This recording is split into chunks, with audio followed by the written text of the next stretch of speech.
Welcome, everyone. Thank you so much for joining me today. I'm Debra Eckering, creator of the Deb Method for Goal Setting Simplified. I'm also the author of your Goal Guide and 52 Secrets for Goal Setting and Goal Getting, and the host of, because it's relevant today, the Taste Buds with Deb podcast. I am a former non-cook who is, in addition to goal strategist, a food writer and food podcaster. So if you've been a long time viewer or listener to GoalChat, you know that at least once every quarter, we have a conversation about food. And today is that conversation. We are talking about food and productivity because let's face it, when it's easy, we're more likely to cook. So I found fellow lovers of this topic, which, let's be honest, I did not have to look too far. And I'm really excited for our conversation today. We've got Sarah Nathan, who is the founder of NOOISH, who I recently interviewed for Taste Buds. And I'll let her say more about her company because it's kind of more fun coming from her. Babette Pepaj, which I'm trying to think of. I've known you for almost 20 years because I remember you did something at a meetup before all the social media-y things. And even before, I mean, I loved eating, but before I was obsessed with the cooking part by like 10 years. And I just love that you're doing all these things to do what I love, which is make cooking easy. Because it's easy, you do it. And then we have Megan Porta, who's a host of Eat Vlog Talk, which was fun for me because she interviewed me on her show. I never think to be interviewed about food. And then our friend Jessie Sierra Ross introduced us, and match made in podcast and food lover heaven. So you might be watching GoalChat live, you might be watching the replay or listening to us as GoalChat on the Marketing Podcast Network. But we are so glad you're here, ready to talk food and productivity today. I would love for my guests, though, to introduce themselves a little bit better, because basically all I said was, y'all are food lovers and amazing, and let's all hang out. So let's start with Sarah. Sarah, welcome. So happy to have you here. Thanks for having me, Deb. I can say about myself, Sarah. I am the founder of NOOISH. We are a modern Jewish comfort food platform brand, making Jewish comfort food more easy and accessible for all. And our first product is instant matzo ball soup. So it's very similar to cup of noodle, if you're familiar with just adding the broth packet, the veggies. We have amazing freeze-dried matzo balls that fluff up into very fresh, delicious matzo ball soup. It's kosher, it's vegetarian, just add water, and in 2.5 minutes you have a fresh bowl of matzo ball soup. And we will talk about this more later, but I have to know, how much are people loving the fact that they have instant gratification with the best comfort food on the planet? Yeah, it is. The response has been incredible.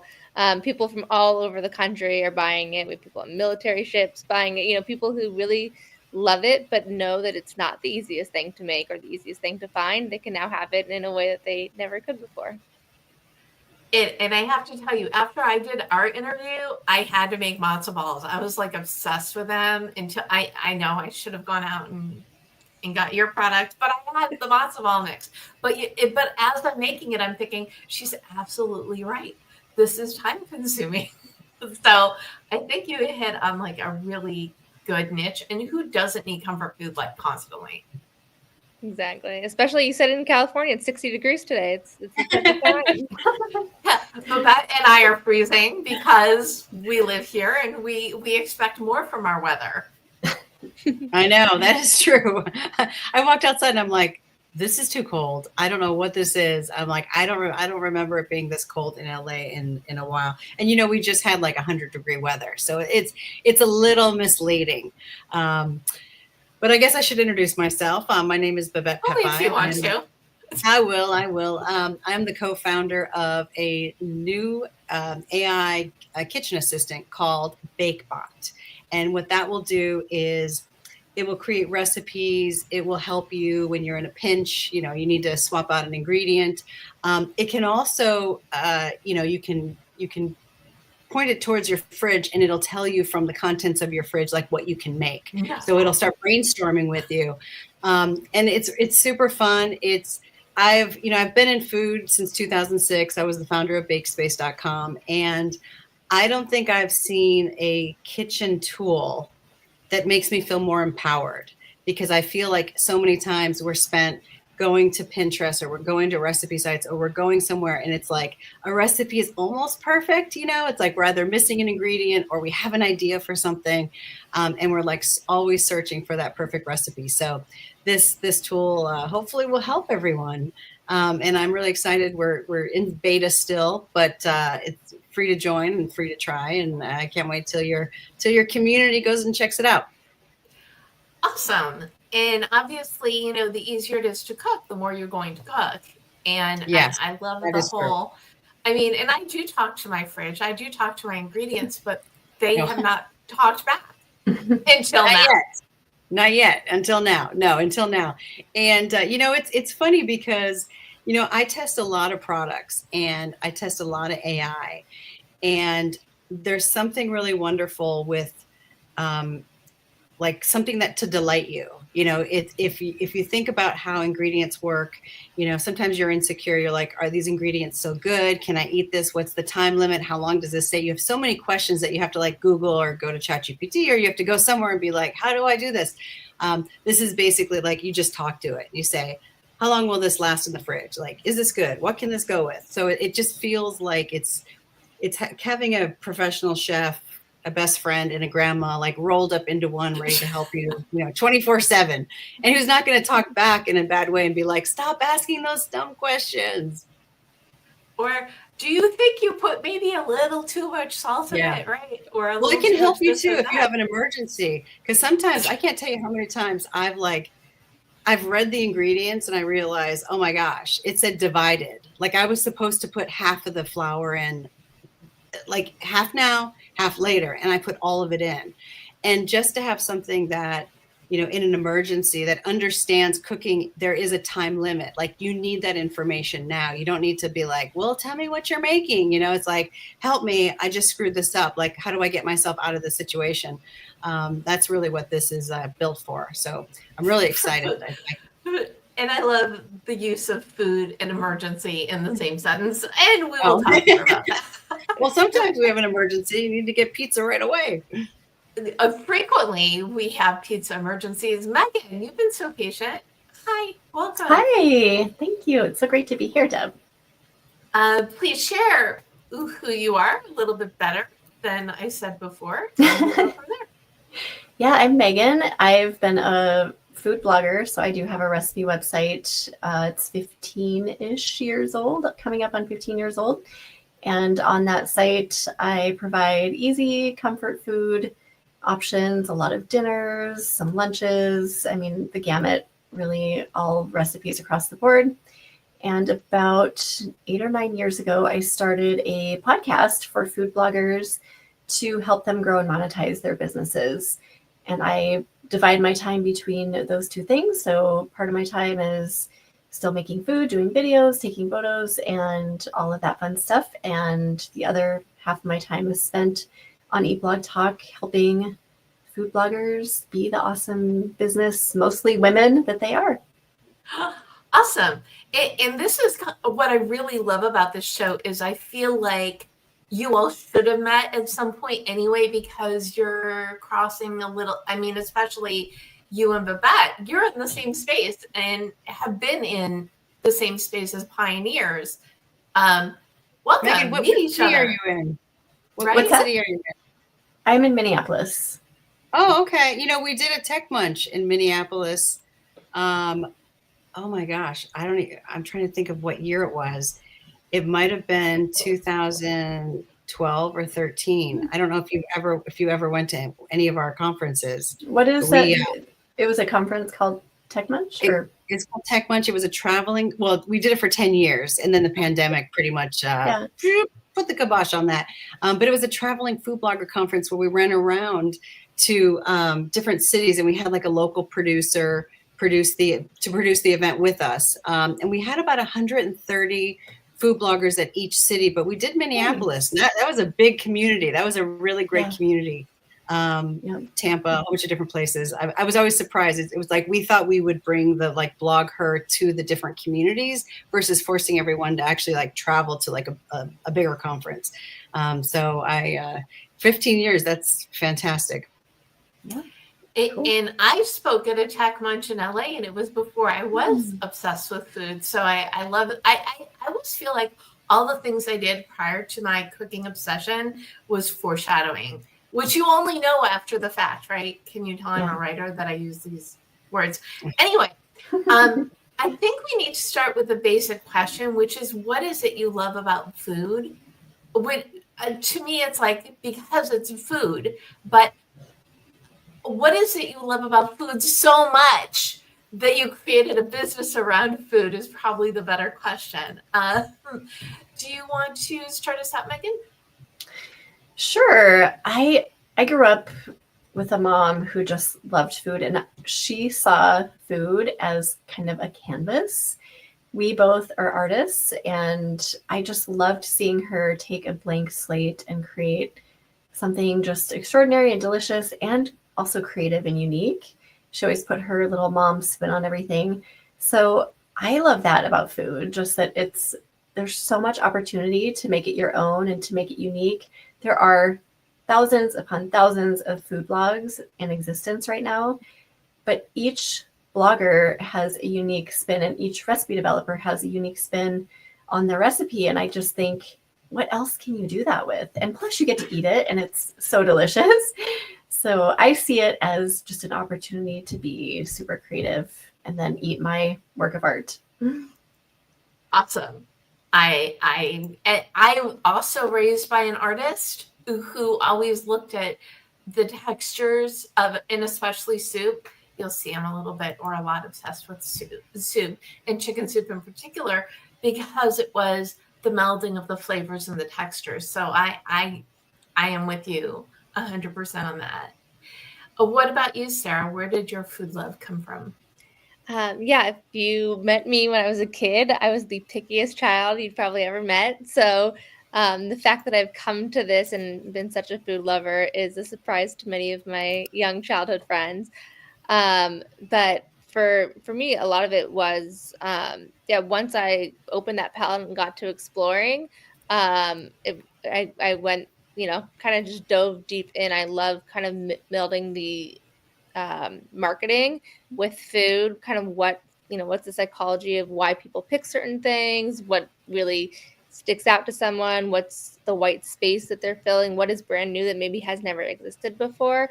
When I joined the food industry about a decade ago, I really fell in love with the food industry as a whole. The people there were just so hospitable. We all just want to feed each other. So that's why it's so fun to go to food conferences and talk to other people, because we all have those same passions of really sharing our love language through food.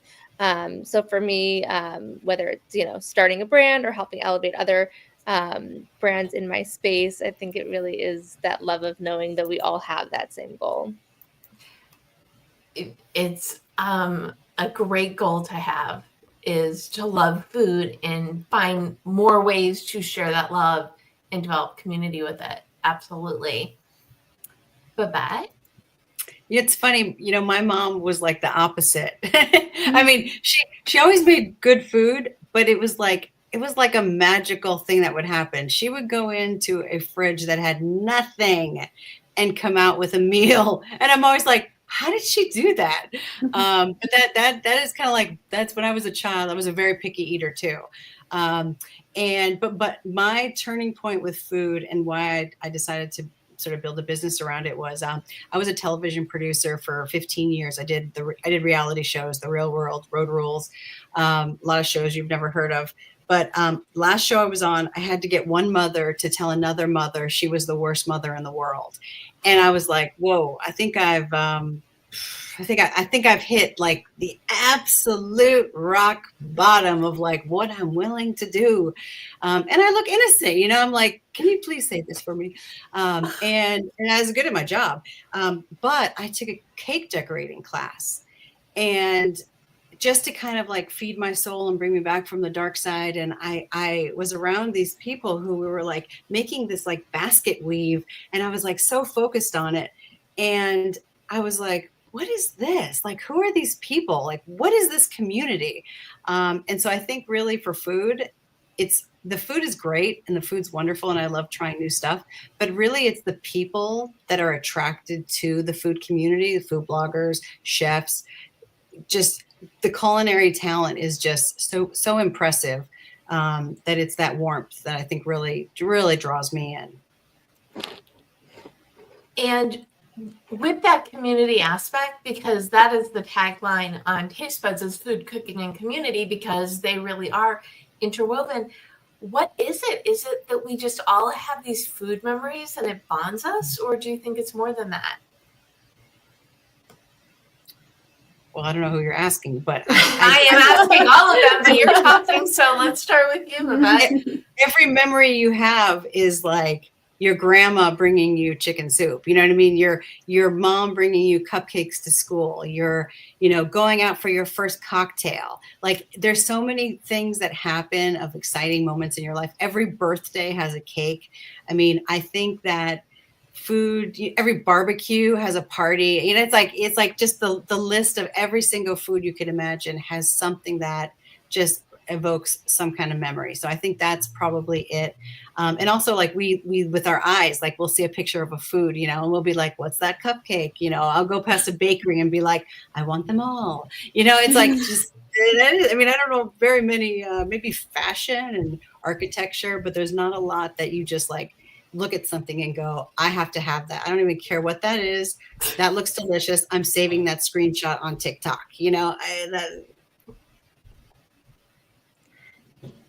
I think it's inspiring, this love of food. Builds on one another. Yeah, I think for me, she actually made a company. Yeah, I think for me, especially in Jewish culture, it's like every Jewish holiday is they tried to kill us, we survived, let's eat. And I don't make you laugh, but that's true, And and so there's really that ritual around, every event has food, but it also has a tradition where you keep coming back and getting excited about making that same food. Or with my brand with NOOISH, part of what we're trying to do is say 15 million Jews, 15 million ways to be Jewish. And in this interconnected world that we're in, and I think that really speaks well, Babette, to what you're doing and being the bloggers that you work with, is that we all have different stories to tell, and they're all like interwoven in these intersectionalities of the different cultures that all bring us together. So with matzo ball soup, there's miso ramen matzo ball soup, there's Mexican matzo ball soup, there's gumbo matzo ball soup. I mean, thousands of recipes online that people are expressing through this comfort food that's a base that really grounds them in that memory. They can then bring in their own, intersectional identities too. So I think that those food memories and being together with those people and say, oh, this is my tradition, but how do you do it? And what was on your table, I think is a real connecting piece for also. Yeah. And I have to tell you that my guest for this week's Taste Buds with Deb actually said that exact quote. They tried to kill us, we survived, let's eat. But it's true. We the food, whether it's the good celebration or for something less fun, we gather around food and we use it for comfort and joy, and in the opposite of joy as well. And it's a good medium to bring people together. I think that's why people get into food so much. It's like that creative expression, bringing people together to commune and to eat and share not just the food, but an experience together, whether it's around a dinner table or at a conference or Sunday night dinner with neighbors or whatever. It's just a good excuse to get together, especially post-pandemic. I feel like people are looking for more of those opportunities to gather and connect, and food is a great excuse to do that. I love that you use the word excuse in addition to medium, because that's what it is. It's like, and so as most people know, I am a former non-cook. And when I got my mom an Instant Pot for Mother's Day about 8 years ago, she looked at it and said, "Is you learning how to use it part of my present?" And I was, I was the great prep chef, but give me fire and I'm not going to be or heat. Actually, heat is probably better, more accurate. Anyway, we watched videos together. We both learned how to use the Instant Pot. And for me, it was great because you could put in ingredients and do things. And then you're rewarded with food, which at least one of you said before. Yeah, that's like the best part of cooking is the reward is you get to eat. Was that you, Megan? I think so. Yeah. Yeah, you're smiling. I'm end. pretty sure. I'm pretty sure. But there's a whole essence of food and productivity. I actually created a workshop about cooking and productivity that I occasionally lead because you have this time to do things. And at least for me, the thing I love about cooking is you cannot be connected. You cannot be scrolling through social media. It's you and your knife and whatever vegetables you are cutting. And it's very meditative. So what do you all feel that the benefits of cooking are? Sarah, do you want to start? Yeah, I mean, I think that there's a lot of benefits of cooking. I think, I kind of go in two different directions. I go one in the like instant, it's no surprise that I created an instant soup product because I feel like that's usually like half my life is running around and eating instant lentils, instant soup, instant ramen, instant, microwave meals. But then like when it comes to actually cooking, I go all out. I can't not make, I made hummus from scratch the other night. I can't just go and buy it. Like I have to figure out how to make it. Same thing, I did the okay, this is what I have in my fridge. I really needed that AI. I wish I knew about it. I'm like Googling what kind of things can I make with these 3 vegetables. But yeah, I think that it's taking the time and I used to love crocheting because it just got my mind into a space where I could just focus on that. I could turn everything off. I can turn the screens off. I can turn everything else that's going on in my day and really just, it's very meditative for me. I feel like, having that peace. And then, if I'm able to cook for somebody else and not be home, whether it's, my significant other or a giant Shabbat dinner, that reward of being able to share what I just created with somebody else is the big reward more than the food itself, I think. Nice. And what about you, Babette? What do you think is the best benefit? The best benefit. I was Sarah's. Just your comment. I was just listening to you, so I'm like, I don't even remember what the question was. But I would say, what was the question? It was, what's the best benefit of cooking? For you, what is the benefit of cooking? Yes. I'm always amazed when I make something and it turns out okay. It almost feels like a reset of am I a real human being? Am I a real? My thing's going off. Can I follow directions and have it delicious? It's like I feel like your brain has to completely cut out everything. You have to just focus on the recipe. You make the food, and then you have to pay attention to make sure it doesn't burn or that your oven is properly heated, because sometimes it's like something says 25 minutes, but it really takes 35 minutes in my oven. And so there's this sense of you can't really do anything else unless you're doing that. And I like that. Even dishes gets me in a different mindset where I just kind of relax and I don't worry about anything else. And I just sit and stare out the window and just think. So I think cooking does that for me. And I think trying to think if there's other things that you do, reading and stuff, you're going to another world, but there's something wonderful about being able to showcase, I did this, it's not bad. It's delicious. It feels like it's a little pat on the back,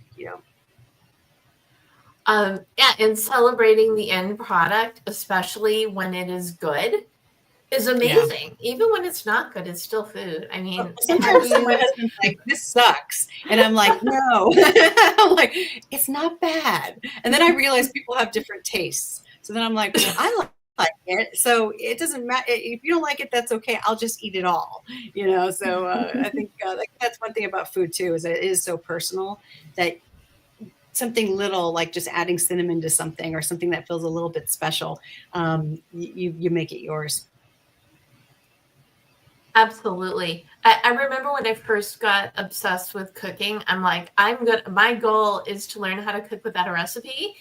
And then I got a reality check that, don't you need to learn how to cook with a recipe first? So I did do it in the right order. And now whenever I talk food or I share a recipe, I have to look around to see who's talking, because the old me is like, really? When did you become this? And I think for me, that's kind of part of the joy, is the progression as well. Mm-hmm. I like when I learn a recipe so much where I'm like, oh, I just put in the flour and this, then I'm like, oh my God, I know the steps. Like, I don't have to, I can look at the recipe, but it's like, I'm confident now with this recipe that I can at least do a few of the steps without having to look at the screen. Yeah. That's always a nice feeling, until sometimes you do it and you taste it and then you realize you missed something. We don't want to lose the dream here. Okay. No reality check. So, Megan, what do you love about cooking? I think I would say something similar to my answer previously about just the creativity of it. We all know how important creativity is for our brains and just for being healthy human beings. So for me, it's a space to go into where I can just lose myself, kind of what you ladies are talking about too, just like that meditative, you can't do anything else. You have to be in the present moment space where it's just like, like, a recipe well, but you can add maybe a little paprika and make it so much better. It's like an opportunity for going into that creative zone, but then also, like, you can't think about the doctor's appointments or the things you have to schedule. Your brain just turns off to all of that, which is so healthy for all of us. I feel like we all need that every day. So yeah, it's just a kind of a safe space. And again, delicious food at the end, bonus. Like, the best reward ever is when the food tastes good. Best reward, yeah. And even if it doesn't taste good, you're gonna own it and say it tastes good anyway. And nourish your body still, right? Me. Yeah. And so for all those people who, I guess, used to be me, or the people who were the way that I once was, who thought dialing for dinner was much quicker than doing your own thing, how can people be more productive in their food prep? I have so many things for this, so I'll let you guys go. No, why don't you start? So I love cooking, but I'm a super lazy cook. I like to get I don't like to belabor it a ton because, I have a life too. I have work and a family and all of that. So I have a lot of tips for this. In fact, I just made one of my favorite go-to recipes, which is so easy and it can stretch through the whole week, which is just something like taking a couple sweet potatoes and chopping them and throwing them on a sheet pan and roasting them for 30 minutes. And it goes with anything. You can eat it as a side dish throughout the week. You can throw it on salads or in a rice bowl. That is one of my kitchen hacks. I do the same thing with veggies all the time. So I'll just store them in separate containers. And then if I'm rushed trying to get a lunch, I'll find a protein from the fridge and throw it together with my roasted veggies. And that is so easy and nutritious and delicious. It literally tastes like candy. It's so good. I mean, if you just put a little olive oil on there with salt and pepper, it's like, yeah, my boys, I have 2 teenage boys and they don't believe me on that. They don't buy it, but it's so delicious. Like, this is candy, you guys. And they're like, no, it is not. That is so gross. So yeah, those are 2 of my favorite things to do to make cooking super easy and then stretching it out throughout the week. Nice. So when you've got the certain things on hand, they're ready to mix with whatever proteins are around. So easy. Easy peasy. I love that. What about you, Sarah? Do you have a let's make cooking easy hack? And go add water to your soup That's one. Okay, what's That the is other one? one. That is one. No, but I do think, you know, I think there's no shame in some consumer packaged goods. I mean, we all want to, whether it's making, you know, a rice or a bean or whatever, like soak it and do it all from scratch. And I think there's rice cookers and Instapots and everything that do make that so much easier. And I'm a very scrappy budgeted cooker. But sometimes I think that buying something out of a pouch, those retort pouches, whether it's the Maya Kamal Indian pouches or new Heyday Canning has really amazing beans that are already flavored with harissa or mole or, you know, whatever. I think being able to take, you know, one item that maybe you do cook the rice and then you add the beans that are already flavored and seasoned, and you know, if you get them on sale, it's actually a pretty good deal and it'll last you a few days.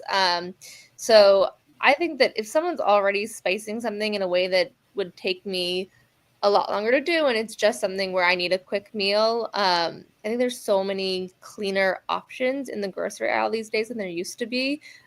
So I feel like I try to have little guilt or shame about picking up some of those items these days and mixing it with the other things that I already have. Maybe it's the pre-cut veggies or the protein or whatever, that you don't have to on a daily basis make everything from scratch. Love it, because even if it's like, it's still going to be healthier than if you order in food, like by a lot, right? Yeah. Yes, Deb. Absolutely, Deb. Whatever you say, Deb. What about you? Do you have a cooking hack that makes your life easier, in addition to BakeBot, of course? You know, I have actually like two. The first thing is my husband and I do like for our first like meal of the day, whatever, around noon, we cut up a whole bunch of fruit. And it's almost like a yogurt bar, where it's like we have the fruit, we cut it up, and then we put a little bit of yogurt on top.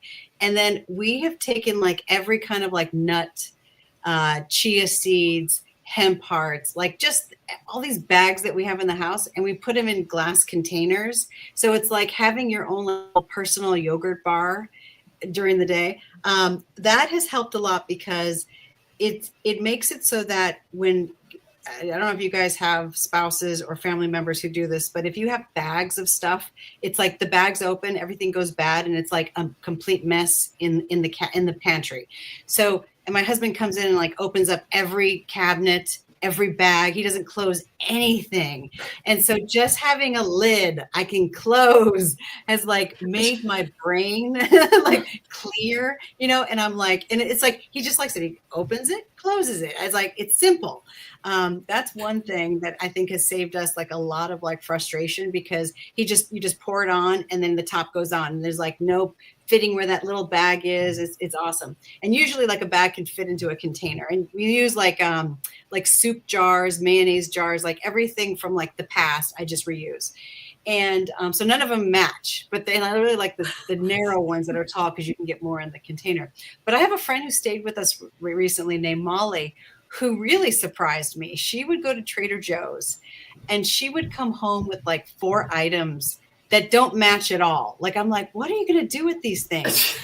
She would use them to like blend into stuff. So like Costco chicken, she used the Trader Joe's lemon pasta with like little peas in it. She would mix it together for a chicken salad that had a little lemon tang to it. And I'm like, that's genius. So she taught me like how to just get one little thing with flavor that has all the spices and everything you need, and then add it to whatever it is you're making. And she did that with pasta. She mixed 2 pasta sauces, and I'm like, who are you? It was like, she's like genius. It's like a genius in disguise. You know, it's like she came out of nowhere. You only knew if you lived with her for a period of time. But that really impressed me. Is that somebody who can go in and like see the future of what the ingredient could do and how the flavors match. And I was like, wow. I was like, that should be your Instagram retirement fund right there, because that is genius. But that really opened up my mind. So like polka dots and plaid sometimes go together. Yeah. No, it's apparently. None of them match. And I'm like, what are you going to do with all of this? Like, she's like, oh, just watch. And then she'd be like, here, I made you something. And I'm like, it was awesome. But one of the best people I've ever had stay with me, because she was just so creative with her cooking that I was like, every time I actually told her, I said, you have to go with Eric to go grocery shopping, because he is stuck in his rut where he gets the same thing over and over. And I'm like, you are opening our mind to so many different flavors. So I don't know. It's really fun to go shopping with. Actually, that is a creativity thing. Go shopping with someone who you've never gone grocery shopping with before, and just watch what they buy. It's pretty amazing. I mean, I think most of my Costco finds are like somebody coming next to me and grabbing something, and I go, is that good? And they're like, it's delicious. I'm like, I'll take it. Yeah, every time. Oh, fun. I usually find that happens at Trader Joe's because they've got really interesting things. Yeah. Which they pride themselves on the fact that they've got some really weird stuff that I would never try in a million years. But what did I get? Oh, I got their Thai peanut sauce the other day. Jar's still open. And it's like, I want to put it on everything. Because they have so much stuff like that. Yes. So I guess to just, close your eyes and point, because they've got all those jars like sneaking around the store, and just be like, pick any interesting thing and you will most likely love it. Mm-hmm. It's so true. I like their candy. I like all. In fact, Molly, she brought these little fruit gems, and I'm like, what are those? Those are for children. She goes, no, eat them, try them, and they were so delicious. I was like, every time she brought like a new surprise back, I was like, it was like Christmas. It was so awesome. Okay, so we know that Molly has an open invitation to stay with you. Yeah. I will expect an invitation and she did the next time she's in town. She not only did dishes, but she made coffee in the morning. And it's like, I've never had someone except my mother make me coffee. And it was like having it. Seriously, it was like Christmas every day. Because I was like, oh my God, the day is already starting off as like a win. Aww. I was like, whatever I do later on, it's going to be like perfect. Well, I feel like that's another productivity thing, is to start your food day on the right foot. I do. So Sarah, Megan, do you have any more productivity hacks you want to share? I mean, you kind of mentioned the Instant Pot. I use that as a productivity hack a lot. I love my Instant Pot. So just things like making hard-boiled eggs or rice or chicken. There are so many things you can do that require just that single pot. And you can do it in, usually it's a fraction of the time. Even if it's a complicated soup on the stovetop, it can be really simplified. So I feel like people are really afraid of the Instant Pot because of all the options. But once they learn that it's really not that intimidating, it's such a kitchen hack and such a time saver. And it's so, I swear there are like little magical people living inside of there that just infuse flavor. It's so weird, but I'm like, this is so much more delicious than my stovetop or oven baked, whatever. Always. It's crazy. I am with you on that. This is the thing that usually happens with my Instant Pot, though, is that I will never make one thing. So I will make eggs and carrots.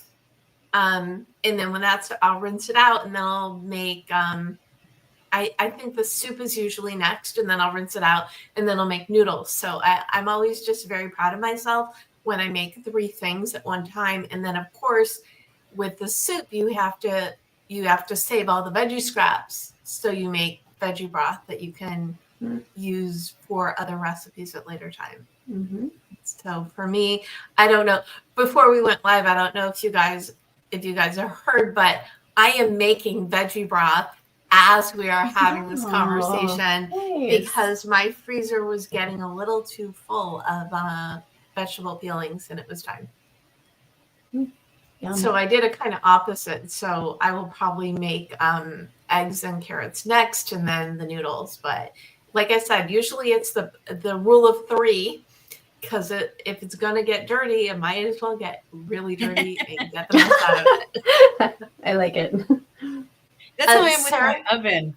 I actually load my oven with all my pans, which is like, it's such a like old world solution. You know, it's like, I put them in there. And then if my husband's like, do you want to make something in the oven? I'm like, oh no, I don't want to take out all those pans. But if I'm going to take out the pans, I'll leave the pans out, and then I'll bake for like 4 days straight, just so that I don't have to go through that trouble again and put them back in. So I understand your reasoning for that. I also use my oven to house pots and pans, but it never occurs to me to actually use it because I can use my air fryer or my toaster oven. Okay. Much easier. I'm terrible with an air fryer. I'm my goodness. I have a tiny little one, and I think that was probably the mistake.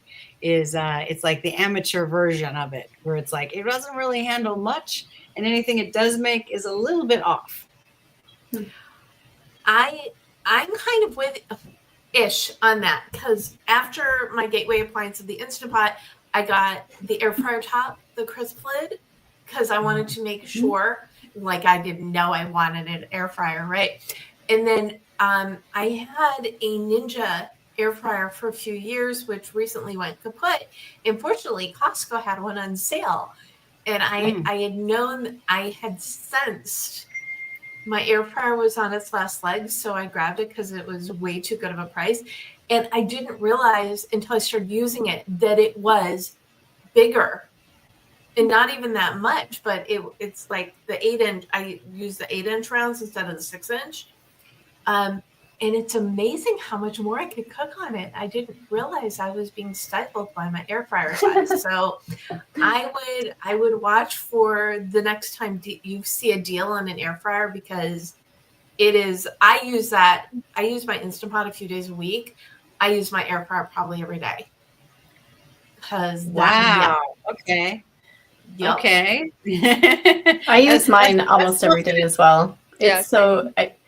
And I have one that's like it doesn't have a lid. It's just more like a convection oven. You can use it to toast or do a handful of other things. But I use the air fryer function on there just like to make, I don't know, like frozen chicken or fries or whatever from the freezer probably 5 times a week. I love it so much. And I didn't know how much I would love it until I got it, but I can't live without it now. Do you have a go-to appliance, Sarah? Yeah, I think my air fryer also. I probably use that very regularly as well. Whether I will not even like pan fry or grill a fish anymore, because like literally the air fryer does it perfectly every single time, where it does not get overcooked. And it's so easy. It's like 7 minutes. Vegetables, French fries, chicken nuggets, anything and everything in the air fryer is super easy. So yeah, that's my go-to appliance. Is your oven your favorite, Babette, or what? Is my oven my favorite? Yeah. I have a lot of appliances. I know, but I'm trying to think of like my experience. Like, what do I love to see? Like, I love a hand mixer just because I love just feeling like I'm baking something. So it's really weird. So when I think of appliances, I think of like my stand mixer. It's like it's so beautiful that I go, if I'm going to pull that thing out, it's like I'm going to have a moment, but I mean, obviously the oven is like the one thing where it's like I can, put something in it and I can eat it in a few minutes, so probably my oven would be, but I'm actually thinking I need to get a good air fryer, because you guys, it's like 3, and I have some friends who just swear by it. They make broccoli in it. They make like their entire meal. And I'm like, well, how are you doing this? But I think I'm going to have to give it a try for sure. I have to share my favorite air fryer recipe is like make your own a hot pocket. So you just take a tortilla and you put in whatever you have, whether it's chicken or meat or whatever leftovers. Just have to make sure it's not so leaky. And just do that as a wrap. And then it's 390, 4 minutes one side, 2 minutes the other. Boom. You have the easiest. Brilliant. way to reinvigorate leftovers. Do you have to do anything like prep with the tortillas, like heat them up like enchiladas, like to make them soft and pliable? No. Okay. I mean, if they're in the freezer, yes. Okay. But no, if you're just taking them out of the fridge or the package or whatever, no, you just do it as a wrap and you throw it in, and it's easy. It's easy, and like I said, you can re-envision your leftovers. Just add a different sauce. Maybe put some cheese, make it all melty and gooey and fun. I think we're changing Babette's mind. I can see it happening. She's like, like, I don't know. It will change her life. It's so. Yeah, when I see with Costco, I'm gonna have to see the deals that come up. But that's you guys, I'm sold for sure. You guys, is this sponsored by the Association the of Air Fryer Fryers? Association? Yeah. I kind of feel like, we just love our appliances. You can make cake in an air fryer. You can make eggs.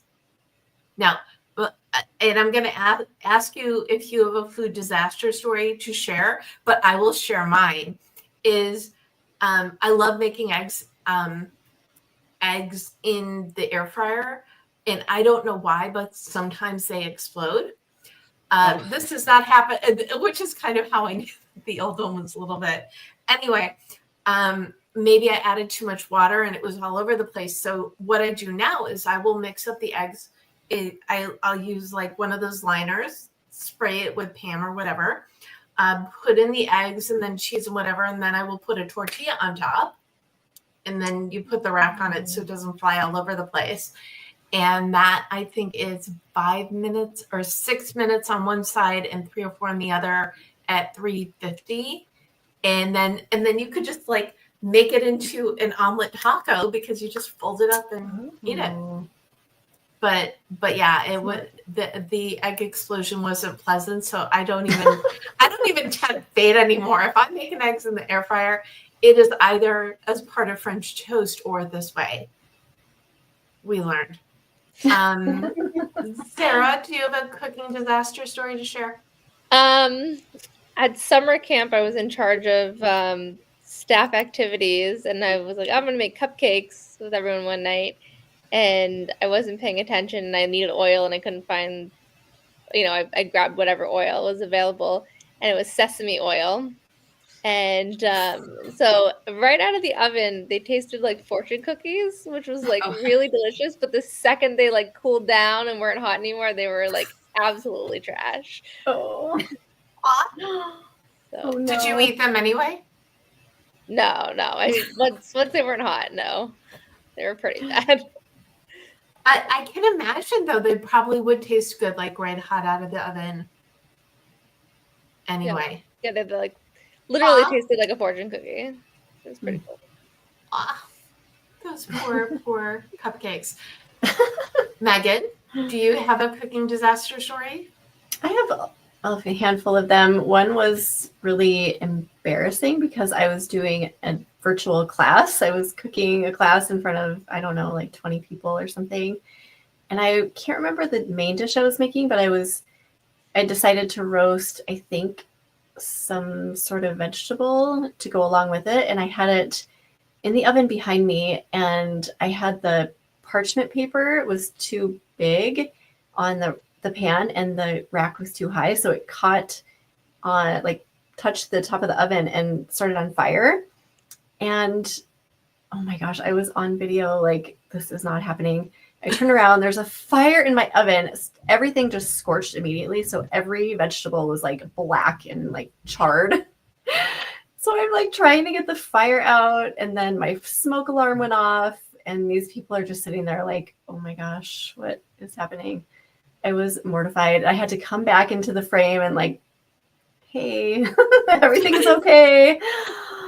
Yeah, that was my worst disaster story ever. I still feel a little trauma from it. I'm sorry. I hope we didn't give you too much PTSD from that. It's all right. What happened to the class? Did you keep going or did you reschedule it? I kept going. I don't know how I pushed through, but I managed to finish somehow. Yay. Resilience, another attribute you get from cooking. Yeah, right. Babette, do you have a disaster story? I do. It's terrible. Actually, it's very awful. I decided to make fresh strawberry cupcakes, which is a very difficult flavor. And something happened and I messed up on the recipe, and we were going to a friend's party. And I had my sister with me who was like, she's like 15 years younger than me. And so she's like young and wants to be helpful, you know, and be like sweet and like, oh yeah, don't worry about it. And my boyfriend at the time, who became my husband, they were both like, they teamed up against me. And I was like, I made these cupcakes. I cannot take these with me. It's like, I knew better. I was like, don't even think about bringing these out the door because no one will want these. So I said, I'm not going to bring these. And then they both were like, no, these taste delicious, you know, like trying to like kind of make me feel better. So against my better judgment, I took the cupcakes. I walked out the door. I went to the party. I sat them down. And of course, nobody knew they were mine at the time. And they were miniature little cupcakes, really small. I figure, oh, bite size. No one will even care if it's bad because they'll move on. And Eric was talking to a woman, and she didn't know that even we were together. And he went to take a bite of the cupcakes, and she goes, shh, I have a secret. And he's like, what? And she goes, those are terrible. I was so embarrassed. I was like, why did you guys have me? Oh my God, I knew not to take these things. So I was kind of a little bit humiliated at the place, at the party. But it was just it was so bad. But I realized at that point, from now on, I'm always like, when somebody like when they're like, oh yeah, this tastes good, you bring them to the party. I'm like, are you sure? Because I'm not doing that again. It was terrible. So now if I have like any doubt, I'm like, no, don't even bother bringing them, because then I have a 15-year of embarrassment that continues on. So that was the worst. But it was just so bad. She's like, Eric. So my husband's always like, shh, they're terrible. It put me in like an emotional state. You know? So I think the lesson is trust your instincts. Yes. Always. Absolutely. Read the recipe all the way through so you don't accidentally put something that needed to be halved in whole too early. And what else did we learn today? Oh, and be careful of the parchment paper. Yes. It can go and that crazy. was the thing with the air fryer, is sometimes you need to use the liners, because you can't just pour eggs directly onto the grate. You need to be using these things. But if it's not weighed down, it's gonna, and the thing that you're making isn't heavy, it's gonna flap around and you're gonna start smelling something burnt coming from your air fryer. Yeah, don't ask me how I know this. And before we give some goals, any other lessons that you've learned from cooking that you want to share?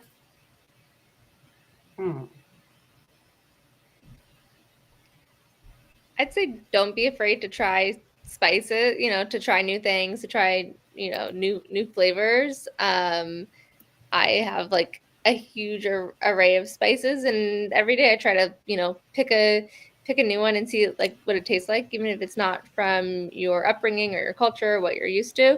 It might be something that really surprises you, and mix lots of different ones. My entire fridge is condiments. Just try condiments and spices. Like, Babette mentioned her mother trying, finding something out of nothing.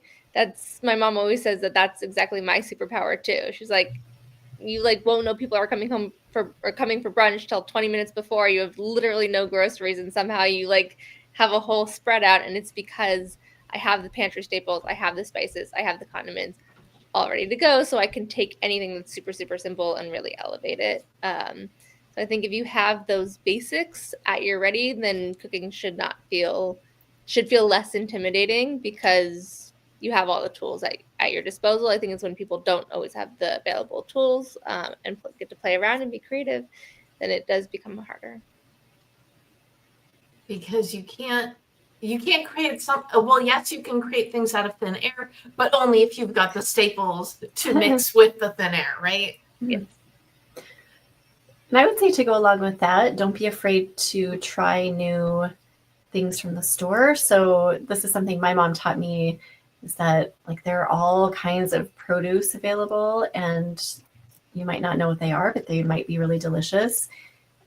She taught me to love artichokes at a very young age, and I'm so grateful because I think most people are afraid of artichokes. They're kind of scary to get into, but there are so many options in the produce aisle for just trying new flavors and new textures. And jackfruit is an example. Jackfruit turns into faux meat. I mean, who would have ever thought that? So just, yeah, don't be afraid of those items in the produce aisle that might look scary, but they might be really delicious. I've heard that about jackfruit. Oh, yeah, you can turn it into, it's like shredded chicken, and it tastes just like shredded chicken if you season it right and cook it right. It's pretty amazing. Okay, food goals. Babette, a lesson that you want to share about cooking? You know, you kind of set me up, Megan, with BakeBot, because you could take the app into the grocery store and be like, what can I make with this? It's like it was such a good natural segue. Oh. But I think there's so many great tools out there that people are building businesses to help with situations like that, to help you cook better, to not make ingredients like a mystery, to look at a package that's written in a different language and it can like translate it. So you can go to like unbelievable grocery stores and find unique produce and products that are from like every part of the world, and make something, or take grandma's recipe box and look at it and be like, this looks delicious. Like, how can I cook from her? Like, what can I learn from her little handwritten notes and stuff? So I think there's a lot of founders and technology people who are building stuff. So don't be afraid to use technology to really enhance that stuff. Would be like my advice is don't be afraid of AI. I know everyone's like, everyone just anticipates. Everyone always thinks that AI is recipe creation, but in the real world, like real people who cook every single day, you don't invent a new recipe every day with every meal. It's more about looking at what you have. It's more about being adventurous. So look at some of those tools online and get some inspiration, because there are people working to solve those problems. And then also, food bloggers, there's like a food blog for everything. You can find your tribe. You can find someone who's interested in like gluten-free lemon cupcakes that are, it serves 50, you know what I mean? It's like, there's a recipe out there that fits just you. And there's a lot of people working to make really good content. So to, entertain, inspire, and to feed your family well. So I think there's a lot of stuff out there in the universe to be those hacks. Awesome. And I feel like you kind of dripped into goal territory, but that's okay. Because what I like to have everybody gift a goal to the audience. So something that they could do today, tomorrow, to really enjoy the process, because again, they call it the joy of cooking for a reason. Cooking should be joyful. You're going to taste it. So, Babette, what goal do you want to gift people today? I want to say, unhook your little fire thing so that you can cook with freedom. So you don't have to worry about the alarm going off. Once I did that, it changed my life. We cannot disconnect the smoke detector as a goal. That actually will change your life. Obviously you want to have some protection in the rest of the house, but you keep that a little bit little flexible, and you can have a little bit of fun in the kitchen. But no, I think don't be. What is the goal? I don't know. Maybe find someone in your life who's a really good cook, and have them teach you a recipe, like something that they can pass on to you. Would be an awesome goal for the month, to like find one person who makes something really awesome.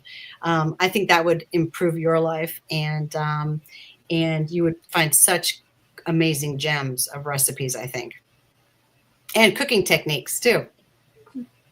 Oh, I love that. See, I knew you would come up with a legal, Illegal. a legal goal.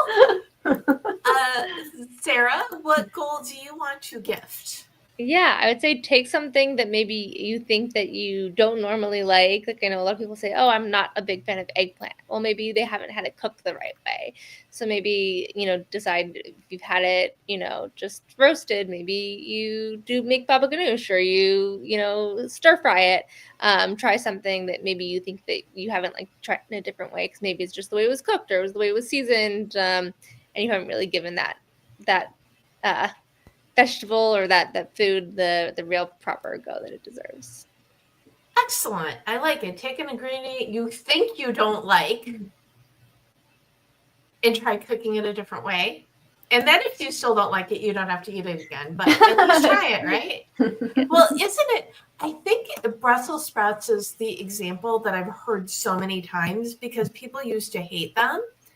And now with the different cooking techniques, I hear more and more people love Brussels sprouts. I think restaurants started frying them and putting bacon in them. And then oh, is that what it was? Okay. Yeah. I think that's kind of the turning point for the Brussels sprout. Okay, thank you for clarifying that one. Yeah, that makes complete sense. Megan, what goal do you want to gift? I would say, let's see, take a food that maybe is perceived as unhealthy and you can healthify it by creating your own sauces or seasonings. I do this all the time. Sauces that you buy in the grocery store are just loaded with garbage. If you look at the ingredient list, it's like, what? How is all of this in this little tiny jar of enchilada sauce or whatever? It's crazy and it's not good stuff. So I've just started making my own sauces, and most of the time my sauces are way better, and you're eating much healthier version. You're not loading yourself with preservatives and all that other garbage. So yeah, just make the goal of eating a little bit better. And you can do this also with rubs and like seasoning blends and things like that.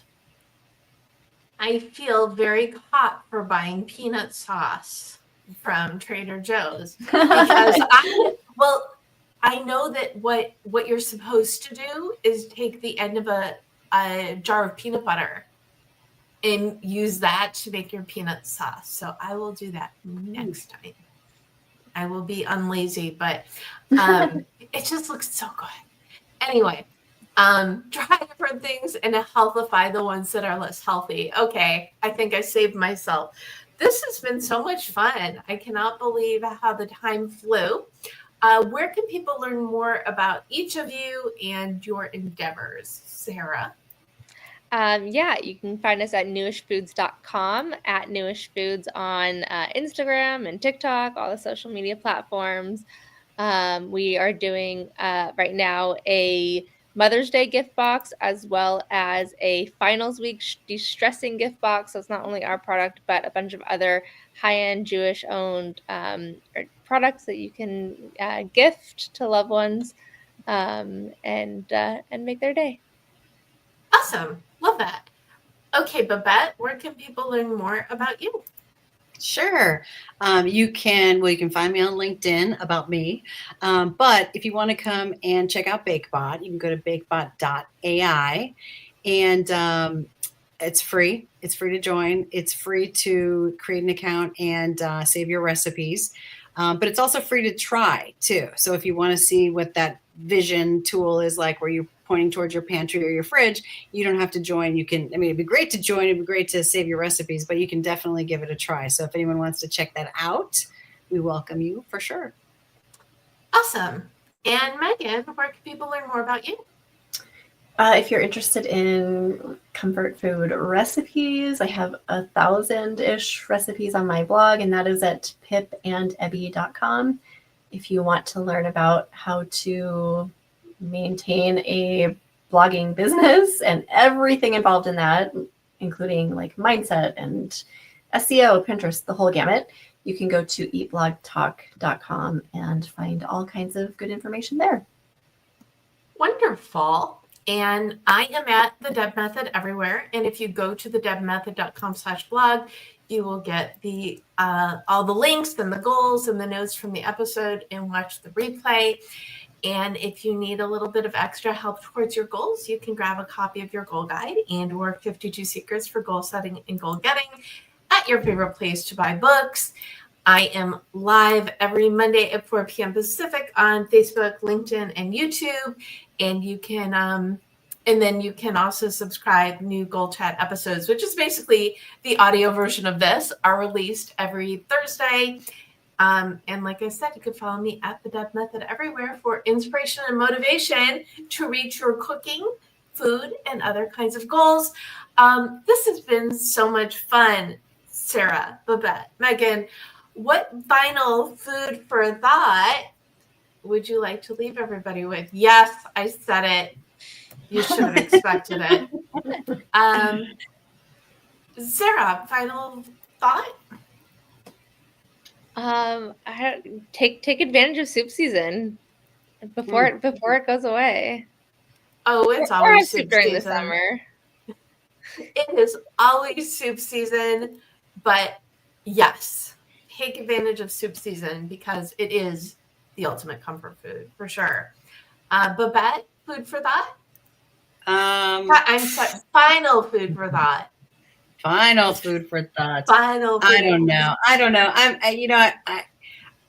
It's really fun to tap into like what people in the community are talking about. So like if you're on social media and you're seeing like what people are posting, what recipes are doing really well.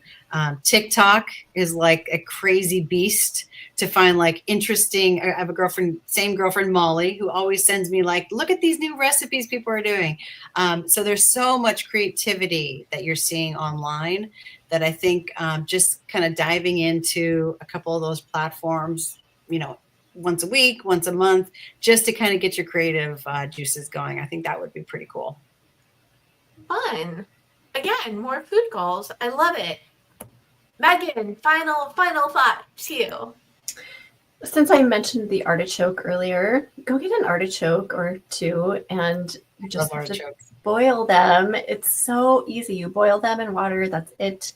And then you pluck away those delicious leaves and you can dip them in butter if you want or any kind of oil and just eat the flesh off the leaves and then get to the heart. And it's like the most divine food on the planet. And oh gosh, it's so delicious. So I think everyone should go venture to the grocery store, get an artichoke. You will probably get questioned. I always get questioned at checkout, like, what is this thing? How do you eat this? And like, they don't even know there that it's an item that we can purchase. But it's like one of those hidden gems that more people need to discover. Wonderful. So lots of food goals, lots of food challenges, lots of food adventures just out of this wonderful episode.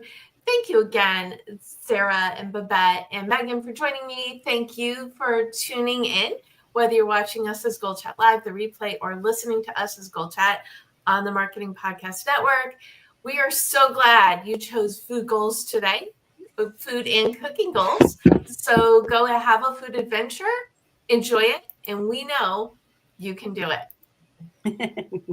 Thank you, Deborah. Thank you. Thanks, so everyone. fun.